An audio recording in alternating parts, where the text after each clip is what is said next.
Do the benchmark test on the day one after unboxing in the Realme 10 Pro Plus device. So this is a Realme 10 Pro Plus which has got the Dimensity 1080 processor, and just now I did upload the videos on the unboxing, and right now I'm going to do the benchmark test using the high performance mode on the day one after unboxing.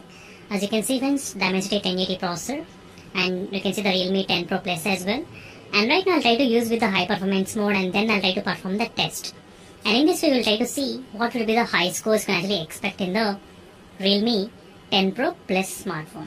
And I did do the benchmark test without using any high performance mode. This is the scores which I got on the day one.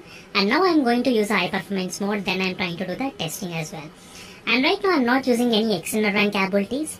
Without any external RAM capabilities, I'm going to do the test regarding the benchmark scores. And we'll try to monitor the temperatures as well, how much high temperature it can actually increase. And before starting the test, the temperatures are 27 degrees Celsius. And I will be back after some time again to check the temperatures. So what's going on in the Realme 10 Pro Plus smartphone on the day one after quick unboxing in this device. And let me know in the comment section below what are other videos you want me to upload on this particular Realme 10 Pro Plus smartphone. Let me know in the comment section below.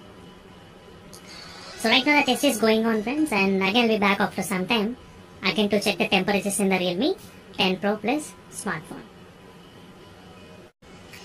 Right now as you can see friends, after reaching close to 72%, look at the temperatures. So it was able to maintain pretty good temperatures, not bad. It did not increase much as well. And I will be back after some time at the end of the test results to check overall performance scores using with the high performance mode. With the 8GB RAM version and the Dimensity 1080 processor, and we'll try to find out the results, what's going on. But definitely friends, this phone feels pretty lightweight for the 5000 mAh of battery capacity, and the display is also really very good in this device. These two things which I did like especially in this device. So if you're looking from the front, you don't feel like you are using the Realme phone. That's the first time I felt, because the front side design borderless bezels as well. And I will be back after some time again to check the overall scores. So friends, even with using the high performance mode, still it scored the same kind of results, 5,16,000, same results. It did not increase much. So let me to compare the two results. I'll try to take the screenshot right now. Now the screenshot has been taken, and now let's go to the gallery, and here we go. So this is a test which I did do without using any high performance mode on the day one. This test with using high performance mode. I didn't find any kind of huge difference going on.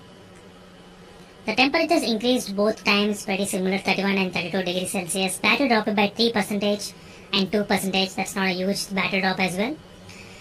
So friends, I think the benchmark scores are kind of pretty consistent with and without high performance mode. And one more thing, I am not using any expanded RAM expansion as well while performing this test. No RAM expansion has been added. Maybe next time I'll try to use the RAM expansion, then I'll try to do the test as well. Until then, signing off friends, thank you for watching, and stay tuned for more updates, and bye.